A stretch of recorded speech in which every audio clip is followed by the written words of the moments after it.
Where?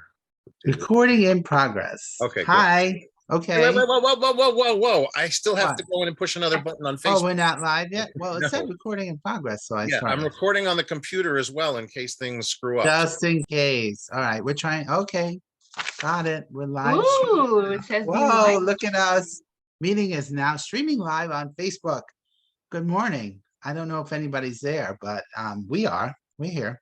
It's on Joel, it's on your wall now. It was on my wall. Okay. Hi, it's on Joel's wall. We're streaming live. Okay. Hey, fans of the Monday Movie Club, we decided since it's Labor Day and we're off today, we would go live. This week, we watched one of Amy's selections, Amadeus. Amadeus. Hey, nothing. All right. Amadeus. Forget it now. You're too late. Shut up. Hang on, I'm Frank Gaffney, and here with us is Wolfgang Joladeus Fenster, Hi, everybody. Mark Markadeus Mozart, Andy King, and Amy Goldman couldn't bother to change their names. Because I was so busy texting Nan. Okay, Aim, you know I love this movie. How many times have you seen it? Probably about 20. 20 You know the times. standard 20 times. All right, Back in the day. You're all tagged on that on Facebook now. So. Oh, I'm so excited, Joel. So yeah. Anybody actually watching us right now? Yeah. Me and Amy. Amy and Amy. Yeah. All right. Annie just gave us a heart. Okay, so this is a movie I love too. And it won, and deservedly so, as much as we complain about the Oscars not getting stuff right. This time they got it absolutely right. They won an astonishing 8 Academy Awards: Best Picture, Actor, Director, Adapted Screenplay, Patricia von Brandenstein's sumptuous production design, and of course the fabulous costumes by who? Theodore Pistek. Never heard of him. I don't know. But okay, so the film deals with the last few months of Wolfgang Amadeus Mozart's life, brilliantly played by Tom Hulce, told in flashbacks by an old washed-up musician named Antonio Salieri, the Oscar-winning F. Murray Abraham. But, you know, truth be told, they really should have shared the award because they were both that great. They really were. And however made up the story may be, this rivalry imagined by court composer Salieri with musical genius Mozart makes for a very engrossing tale. And I actually read this quote by the playwright, Peter Schaefer, who adapted this to the screenplay. And he said that they weren't as concerned with the truth. It's not a documentary. So, but the love-hate relationship is so beautiful because Salieri recognizes his own mediocrity and recognizes Mozart's brilliance. And but Mozart doesn't even care. If Salieri was the one who wanted all this amazing gifts, but he didn't have it, and here Mozart has it, and it seems like he doesn't. He's he's lazy, he's impetuous, all the things Salieri loathes. So and then to watch him anxiously waiting for every note of this beautiful music. And Mozart doesn't even know they have a rivalry. It's so good. It really is. Everything about this movie is terrific. The one thing I would just a little ding would be Elizabeth Berridge as Mozart's wife. She was a last minute replacement for Meg Tilly. Meg Tilly, who injured her leg during rehearsals, idiot. And I don't think she's quite up to the level of the other two men. But that aside, this is one of the most fascinating looks at the creative process, and that rivalry is amazing. And so it's well worth it, even if you don't like opera, and even if you don't like classical music. It has gore. It has a pact with God, celebrity, the masked stranger, murder, boobies for Mark. It's got everything. Yes, exactly. Only in the director's cut. Well, it's not the director's cut, Joel. It's yeah. And some of the best music ever written. There are no other nits to pick from me. This is a masterpiece. 4-star review from me. Absolutely 4 stars. Aim, don't you agree? I totally agree. I don't agree with what you said that Mozart is lazy. I think he was just finding words. Lazy was the last thing he was. I think he was impetuous. He was a child. Well, and he no, was a lazy. Maybe egomaniac. what I meant was unfocused. How's that? That's better. Okay. Yeah. But when he was with the music, he was focused. Yeah. Yeah. But I don't want to go next. I want Annie to go next because Annie's the only one of this group who's never seen this movie many, many times. And she hasn't seen it at all, really. I meant. No, first time. Not even once. First, All right. not so even once, first time. Yeah, and I enjoyed it. It was fun. I thought the acting was fantastic. The accents kept throwing me off, or lack of, or just say it in whatever way you want. And that was a little throwing me off and stuff. And I definitely think that if I had watched it back then, I probably had better tolerance for a 3-hour movie. it wasn't a 3-hour movie back then. Right. Oh, in the theaters, it was less? Yeah, it was Like only 2.5 hours. Yeah, I think 2:34 or something. Something like that, yeah.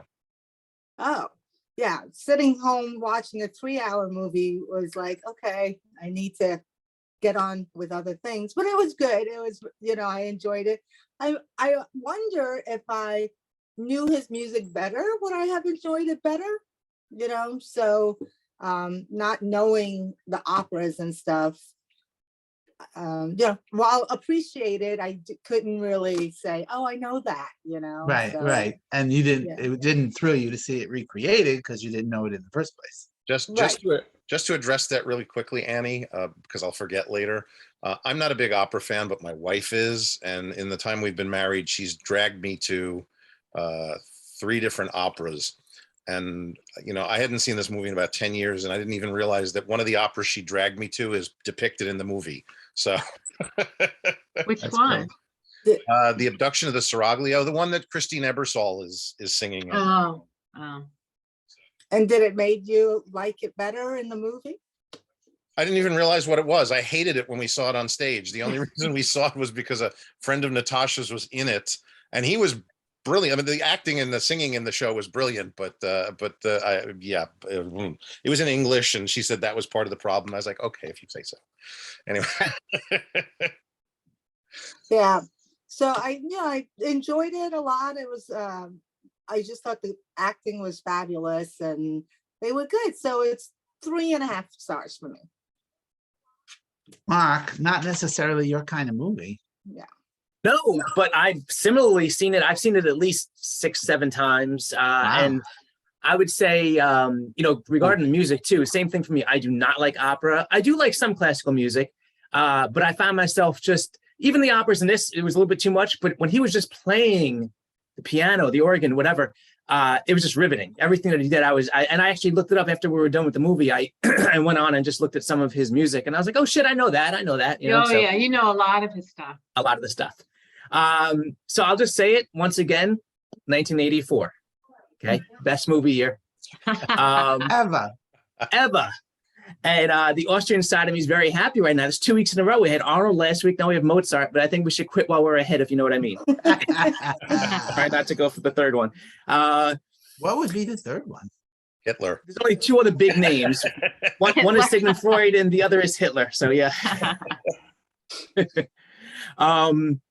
I totally had a crush on Stanzi as a kid, but yeah, I couldn't help but notice last night, just not, at least in this, not a great actress. No. But she's from Larchmont, which is 15 minutes from me growing up, and I used to hang out funny. there, underage bars, everything there. So my favorite part of the movie is probably the welcome Mozart scene when Jeffrey Jones is playing Salieri's music to welcome it in, and you see how quick he can just memorize anything that he hears. It really gives you a feel. And again, I'm sure some of that was, some creative license taken, but I mean, they showed it repeatedly through everything, how he was just such a genius. I don't know that anyone, that's almost superhuman, how you can conduct an entire, 3-hour, 4-hour opera in your head before writing anything down. Well, I didn't he start writing when he was like 6? It was like, Yeah. I actually read about him. He had conducted his first, he wrote his first piece when he was 5 years old. Well, one of the trivia things I read is that back in his day, nobody conducted the orchestra. He would have actually been playing in the orchestra while conducting it. Oh, Nobody wow. sat, nobody stood up and did this. Yeah, but it's visually boring if you don't have somebody doing Yeah, it. of course. Yeah. But he could have and- sat. He could have sat at his harpsichord and. That still would have been visually boring. Especially the one scene, I think it was one of the first, maybe his first opera, when he was just kind of going crazy, whatever. That I remember that's in all the trailers and everything. Yeah. Yeah. But the other scene too, when Stanzi brings the originals to Salieri, and you just see how Salieri is just freaking out because there's not one love correction. that It just scene. really, I mean, and that scene itself was great acting, it was great, but it really again gave you a feel for how this guy was just. I mean, it would be, and I understand Salieri, because for me, I've wanted superpowers since I was a little kid. If I met up with a superhero who didn't want to be a superhero, I would act exactly like Salieri. I'd be so pissed that he Yeah. got this and I didn't. Right. It'd be like, what the hell's wrong with you? Yeah. Come on. What else? Tom Hulce, I thought he was very good. That laugh has been with me since 1984, just in my And head. again, in the trivia, it said there were, they found writings which described the laugh. That it But was that kind there's other trivia in the IMDb that said that they found letters from two women who said he had this bizarre laugh, but nobody could corroborate it, and they don't know if that was Oh. even really true, which I Right. found really interesting. I didn't remember that. In my memory, they read things that he had a crazy laugh. Right, There are things right. in the IMDb that contradict each other about one specific movie. That never. Could you Can you imagine? imagine? Can you imagine? And he did. But I did wait, read. one other thing just about the laugh in the trivia was that I don't know if it was he or Peter Schaefer. I think it was he who came up with the actual laugh, and it was supposed to be the sound of the gods laughing and mocking Salieri, which I thought was really interesting. The reason why it was such a ridiculous laugh. Because that's how gods laugh. Yeah, yeah. Oh, okay. Oh, the gods must be crazy. I mean, come on. Let's watch that movie next. No. Yeah. You saw Thor: Love and Thunder. Didn't Russell Crowe laugh like that? Oh, gee, right. That's funny. Sure. And he did really. I did read that he really did have a big scatological sense of humor. Apparently, Mhm. he liked all the poop jokes. And Mozart. Yeah. yeah. Oh, so you could have been good friends with them. He'd really make a movement on the composer movie. Oh God. I definitely feel like I've known a few Mozarts in my life in regard to just really bad financial decisions and so forth. And so just watching. Say again. Being the accountant that you are. Being an accountant, and I'm the exact opposite. So it pains me to watch someone look at their bank account and say, I have $27 in the bank. Let's go to Sardi's, Yeah. And that's kind of what I have a friend exactly like that. So, but wasn't musically talented. So, but just F. Murray Abraham, I just hands down, the movie doesn't get made without him. I thought he was, every time Danielle and I stopped the movie, we just look at like, he's so good. He made the movie for me. I mean, Tom Hulce, yes, but F. Murray Abraham even more so. I thought Just everything he did watching was, his facial reactions when he's when he was watching the old, when he operas was and he's like, young. Yes, watching him in the balcony, just you could see the envy. It's just fantastic. For a very long time after this movie, I had people call me F. Hey, F you. Yeah. F Daphne. Yes, and I thought and besides his acting, I just thought the character of Salieri, I know it was based on a real person, but I'm sure there was a lot of creative, obviously with the whole rivalry. It's fantastic. I did think the second and F did not play it on stage, right? So it wasn't. Yeah. So this was the first thing for him. fantastic. I did think the second half of the movie did lag a little bit. So to me, 3.75. Fantastic movie. But had we Thank you. watched the original 2.5 hour cut, I bet you would have gone to 4. Well, I mean, Oh, I think Mark had already watched that because I've he watched said it he'd many watched it times. before. Yeah. Yeah, this is the only time I've actually seen the extended version. So basically, you're saying that because of the boobs, it's less than 4 stars. Yeah, huge Pretty much. areolas are the huge areolas she had. Those are not my boobs. So I'll see the regular version. Yeah, Boobs do not get approved by Wotit Scott. yeah, those All are right, 2.5. Joel, so you have to love this movie too. I do. It's it's a great movie. I've seen it. I actually hadn't seen it in about a decade at this point. Yeah.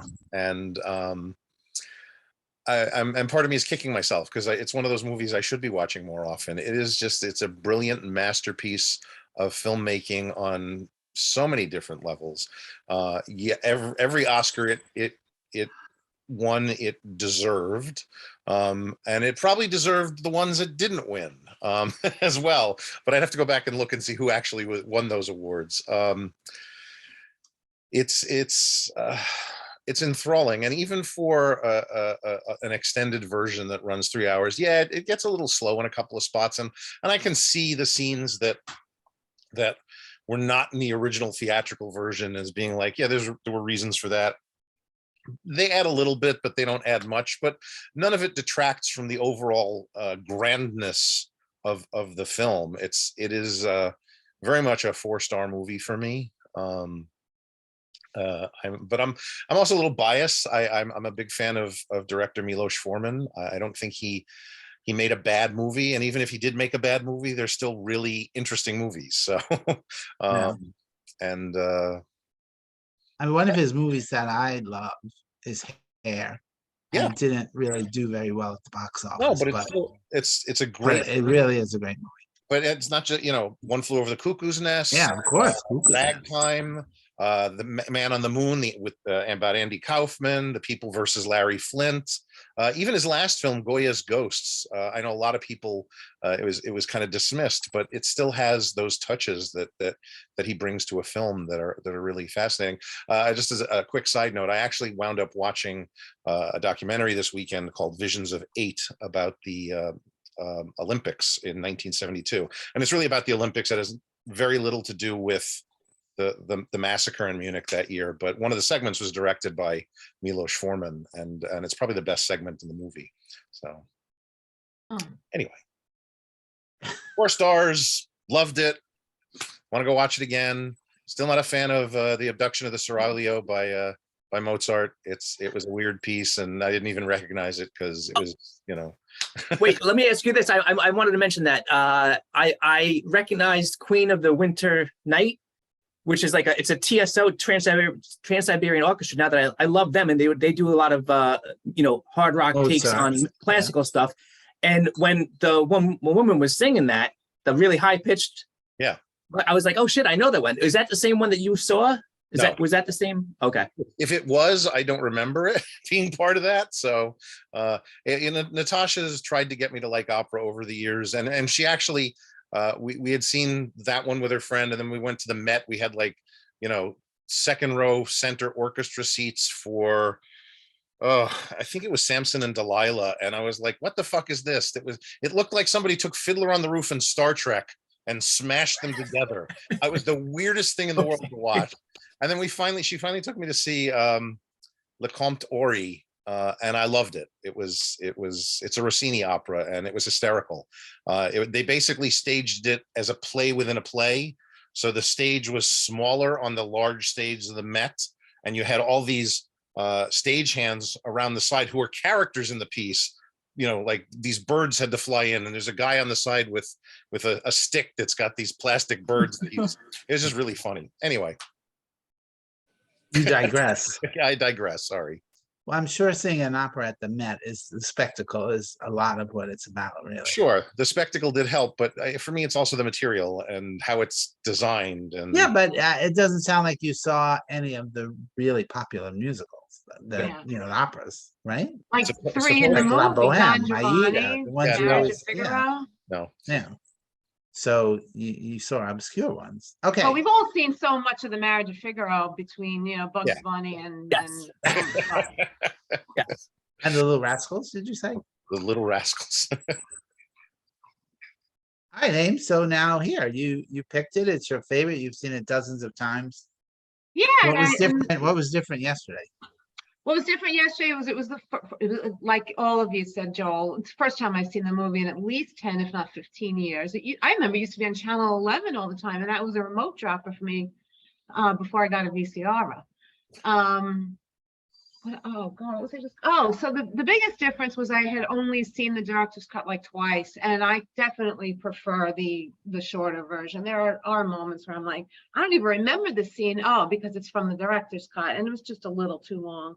We have to But, stop saying director's cut because I'm Milos sorry, does. the extended version. Just to touch on that for a second, it's officially called the director's cut when you watch it. It says on Yeah. a director's Yeah. cut. But Foreman, a lot like Peter Jackson with the Lord of the Rings trilogy, his preferred version was the theatrical release. The only reason they added and made these extended versions was because, oh, we're not contained by having to get everybody out of the theater and sell more popcorn and sell more seats. Yeah. So let's put this back in, and Well, they- no, you mean let's double dip. yeah. Shall we? Well, yeah, sure, double dip. Well, yeah, double dip. I was about to say Peter Jackson kind of like, quadruple dipped when it came to The Hobbit, but it's anyway. Just going back to what you guys were also saying, like his brilliance, and one of the things in the trivia that I read was Salieri said he wrote his first symphony at 4 or 5, when in reality he was 8. I mean, come on, right? Anybody can write a symphony at 8. But it was just said, I think Peter Schaefer just added that to make it even more astonishing, even if it wasn't true. But there was a chance that he might have actually believed it in real life about his first opera at 8 or 9 when he was actually 15. So I thought a lot of that was interesting. I thought a lot of the fact that so much of it was just made up for the movie, but it's presented as fact. Like Mark, going back to what you were saying, when Salieri wrote the march for when he first comes in to meet them, and he's like, oh, I have it. And he said, that's not quite right, though. Let's make it even better. And he made it into that very Mozart sound where he's very big on that. But then I read in the trivia that song that he was playing was a song he wrote, and it was in The Marriage of Figaro. It wasn't even a Salieri song at all. So I thought, what a great moment in the movie. That was really made up. The way I interpreted it, that a lot of the music that wasn't his in it really was his. I figured that everything that they were doing in there was basically some type of Mozart. Well, a lot of it was Salieri too, and I had never even heard of him until the movie, and a lot of people then looked him up and started buying his albums. He became like a top 40 hit after this movie. It's true. Buying his albums as if the albums Right. have been existing since the early Yeah. 80s. I mean, that's why I said it. I was being silly. But I did read that they were rivals in real life, but they were friendly rivals. It was nothing like this. Yeah. And nobody mentioned Cynthia Nixon. And I remember when I first saw the movie, I was like, this woman is terrible. But Sarah, I'm very frightened. I hated that. Oh my God, I hated that. Never liked her in it. But it was amazing that this was a 17-year-old Cynthia Nixon. And I do remember I was on a plane once and they had the magic flute, and I was like, oh, I have to see the magic flute with all the birds and the pop, pop, pop, pop. It looked so fun. I don't remember liking it though, because I was on a plane. Who's going to watch an opera on a plane with the headphones? Apparently. So anyway, I'll shut up.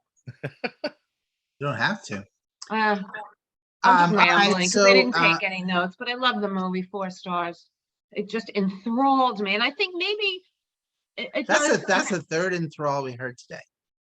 Well, I enthralled, Joel enthralled. I think I didn't even realize that. I think it does make somewhat of a difference to see it on a big screen, just to see the opera stuff versus on the little TV. Well, I have a little TV, so I have 65 inches. I only have 50. Joel, did you watch it on the big? Where do you think I watched it? I don't know. I watched it on my iPhone. I watched it on my iPhone in portrait. Oh God, Joel!